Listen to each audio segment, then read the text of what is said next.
Hello, everyone. Welcome to another episode of Walking While Gay. I taped this footage on my way home from the West Hollywood Carnaval, and I had a great time. I listened to music, checked out all the folks in costumes, and tried to live it up and get myself in a better mood because, well, the election has been on my mind all of this week. Since Halloween specifically, but actually since the whole Madison Square Garden and just the disgusting stuff on display there just has been weighing on my mind, just because I just can't believe that this election is so close. That one candidate disrespects everyone that you could imagine and just wants vengeance and division. And the idea that half the country seems to be okay with that has really been messing with my head. So I'm just trying to find a way to hope for the best, prepare for the worst, I guess, is how the singing goes. But I just can't imagine four more years of daily listening to this man say things that are just so repulsive. And it just bothers me because this election, to me, is less about him and more about us as a country. And I just believe that we deserve better than that guy and all the crazy people around him. I mean, talking about America for Americans only, and talking about deporting legal immigrants and illegal immigrants and just about anybody that they don't like. It literally sounds like this is a different country than the one I grew up in, but it is what it is. This is where we are. So, I don't know. I've just been struggling with this a lot.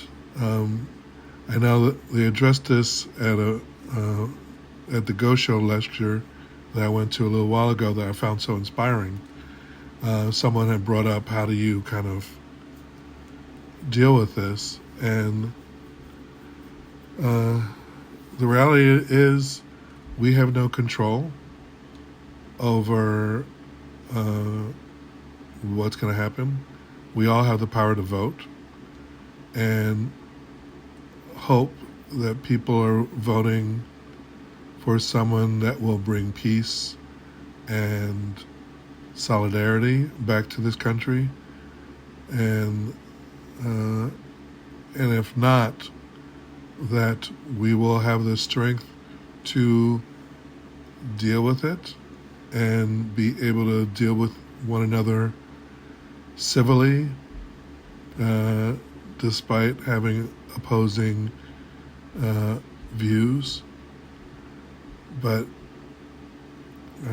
I can only say it's going to be hard for me if Kamala doesn't win, because I think it'll really rock my kind of belief system and just I don't know, that, I guess I'm one of those people that hopes that good triumphs in the end, and that someone who visibly wants to unite people will be able to touch people's hearts and minds, and that people who believe in a country that's fair to everybody will get out and vote for Kamala Harris. And but they keep saying in the news it's a 50-50 shot. So it's like everybody needs to get out and vote. And if you vote for Trump, you vote for Trump. If you vote for Kamala Harris, you vote for Kamala Harris. But I just hope that there are enough people who recognize that it's not just him, it's all the people that he has around him who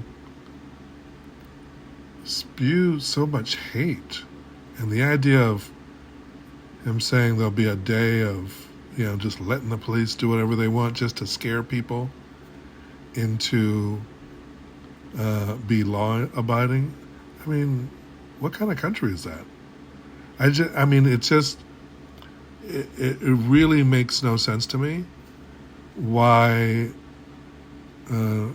tomorrow, Tuesday, November 5th, should not be a blowout for Kamala Harris. Because if you just are listening to what he says, I don't know, it should be a no-brainer. But I'm just going to leave it up to the universe that things will work out the way they're supposed to. Okay, I will leave it there. And I wish you all well. Bisous.